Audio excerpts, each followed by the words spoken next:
quick reading for the entire month of January of 2026, Scorpio. So parang meron ditong isang tao na napakabilis sabihin ng ayoko na, no? I wanna move forward.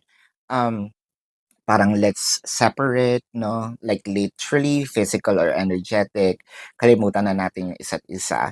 So parang kung sino man yung nagsabi, whether this is you or your person, parang on their journey, no, of walking away, of drifting away, parang bigla niyang naisip, "Uy, sandali, do I really mean that? Do I really mean na gusto ko talagang makipaghiwalay?"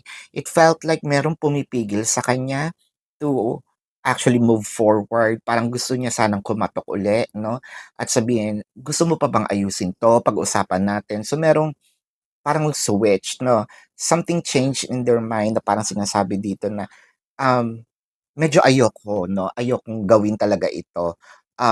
I want to know what's your thought in this, gusto mo rin bang ayusin?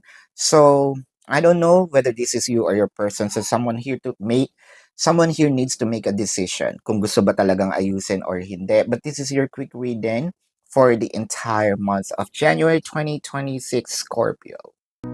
Predicting future is my purpose.